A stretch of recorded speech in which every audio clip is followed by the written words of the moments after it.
What is up, everyone? It is Dylan from Class 1A bringing you another My Hero Academia chapter breakdown. This week we have chapter 350, Bound to a Fiery Fate. So for this chapter we find out how Touya became Dabi, and we also have a bunch of other implications, like it's gonna get crazy, the tinfoil hats are coming out, we're pulling out panels from like 250 chapters ago. That's how crazy this one is. We kick off the chapter in Dr. Uchiko's jail cell. There he begins to tell us the story of Dabi, how AFO found his charred body on Shoto Peak 11 years ago. After 3 years of being in a coma, Dabi wakes up in a home surrounded by other kids and a friendly care resident. There we hear the familiar voice of All for One, and they tell Dabi what has happened to him and even offer to raise him, helping him train to his greatest potential. But he refuses and leaves the home in flames. Okay, and this is where things start to get absolutely bonkers, okay? So obviously, this is AFO, and he found him burned and charred and brought him to Dr. Uchiko. Now, what we know about Dr. Uchiko is that he owns a chain of orphanages and a ton of like secret labs and hospitals, and that's where basically he gets all of his candidates for the Nomu project, as well as testing other vessels. So these other vessels are what Shigaraki basically is. The whole story of like what's going on here, kind of like pulling all the pieces together at this point.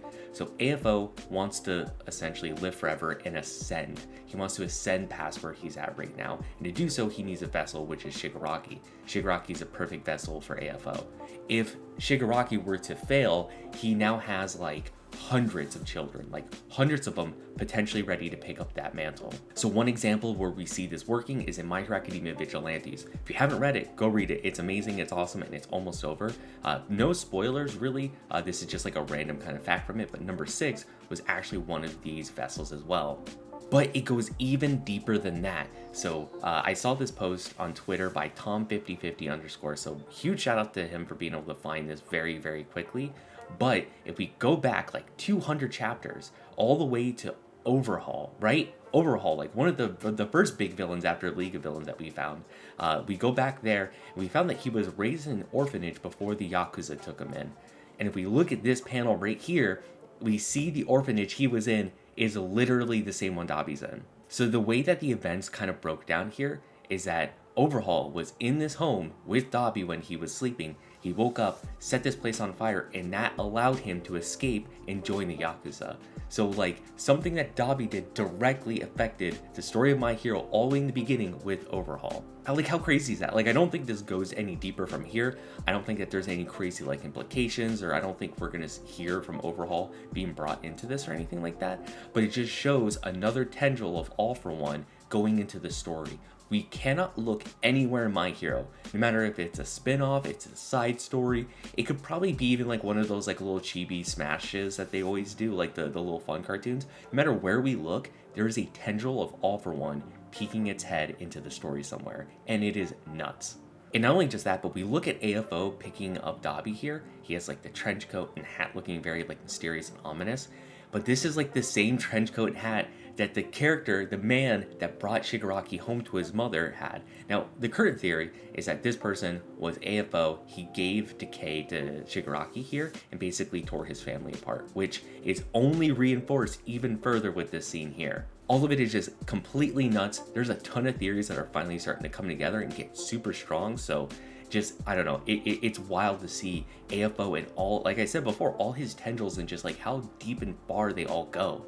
This is the real conspiracy theory hat stuff, and like it's all coming together, which is super cool, by the way, because originally the thought that Touya could be Dabi was just a fan theory that we were throwing around a ton, and it finally got proven out. And now a ton of other fan theories are finally starting to come together in here. And ooh, Horikoshi's writing is just so perfect to finally be able to come together and tie up these loose ends. Taking a step a little bit back from like the conspiracy theory stuff and just like talking about Dabi and him waking up in this situation, I cannot imagine the level of trauma he must have had at this point. He wakes up, finds out it's been 3 years since he was on that peak, and essentially killed himself with his own quirk, only to wake up alone. He's surrounded by people, but he doesn't know these people. They're not his family. Like, where is his family here? I just like can't imagine like the inner turmoil he must have felt at this moment. Because even going into all of this, Endeavor was like this big contention in his life, and his family was such like a heated point for him that like when he wakes up and finds all the stuff on top of it, it's no wonder why he just snaps. After some time, Dabi meets up with Garen and finds himself back with Dr. Uchiko, the one who kept him alive. He returned to start his destructive path towards death. So here we see that he was just supposed to die in a couple months, like he was just burned to a crisp so much that like even after all the repairs Dr. Uchiko made to him, he was only supposed to survive for a couple months. But he kept himself together just on hate. Pure hate is keeping this man alive. And we find out the hatred and the vengeance that he feels is because he did go home. But when he did, he saw Endeavor repeating the cycle of violence to Shoto. And at that moment, Touya finally died and Dabi was born. And you can just feel the hatred in the words on the page here. I mean, he's going off and just talking about Endeavor. He's not saying, that person, that man or whatever, or Endeavor. He's saying that thing over and over and over. And you can feel it. You can just feel it easing out of those words. And I think this just ultra solidifies that he has a complete death wish here. He is going on a suicidal mission to burn himself up, destroy Endeavor, and everything Endeavor loves. I don't think he's trying to kill Endeavor here. He definitely wants to, but I think he's going to be satisfied with killing his greatest creation, Shoto.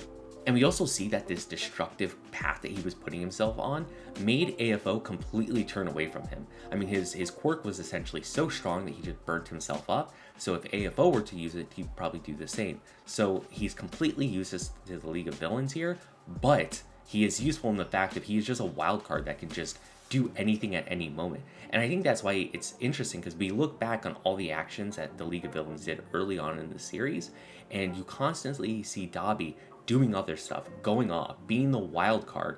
And this is finally the explanation, because that is his strength, is being the wild card and just doing whatever. He really is an agent of chaos here. And we end the chapter with the frenzied flames of Dabi burning away at himself and Shoto about to exchange a flash fire heat fist. So I think the big thing that we want to take away here is that All For One is not the creator of Dabi necessarily.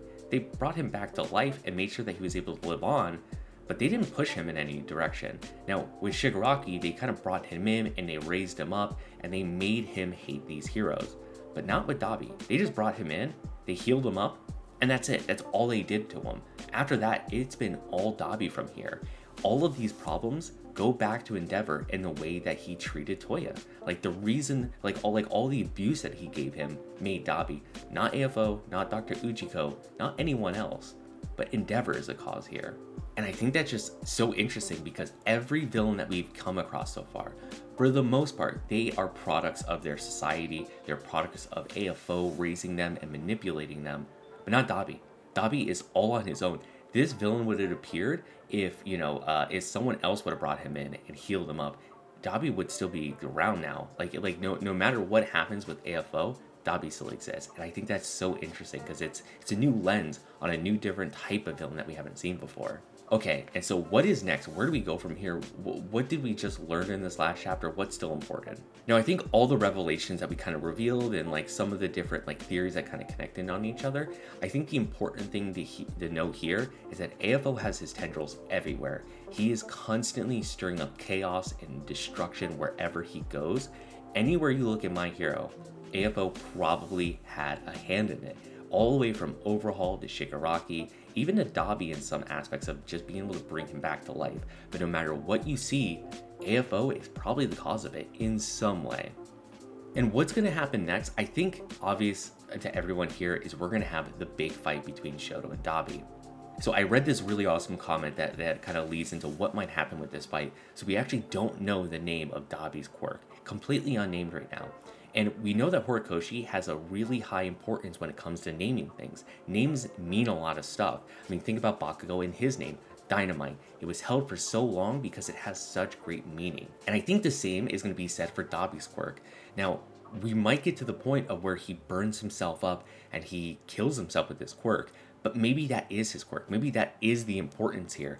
Maybe it has something to do with a phoenix of some sort. And I thought this theory was so interesting because it would play into his character so well of being able to just burn himself up, and whatever that moment is or where he burns himself up is the revelation of his true quirk, is a phoenix-like quirk rising from the ashes. And that is a great theme on Dabi, and I think that's where it's going to go with his character, but I guess we'll just see once the fight starts. Definitely expect 2 or more chapters to be completely focused on this fight. There's going to be some insane moves. It's going to be hype, and we're going to get a big reveal on his quirk, I think. So no matter what happens, from this point on, it's all gas. Literally all gas. Horikoshi is pulling out all the stops here. Everything is being tied together. Everything is connected. There is no loose ends. Horikoshi does not forget. And so I'm just unimaginably hyped to be reading this series with you all. It is just such an awesome series, and it's only getting better at this point. Everything's coming together. The fights are really amazing. Everything here is just so amazing, and it's so awesome to share it with you all. A lot of my thoughts and theories on the series has really changed and kind of grown around what you all have been posting in the comments. You all have a lot of awesome and interesting ways that you think about the series and the themes and like what might even happen next. And I take all that and kind of absorb it in and kind of reflect it here. So really appreciate it all, because it is such an awesome time to hang out with you all. And I'm so excited for next week when we get to read another chapter. But until then, I will see you all next class.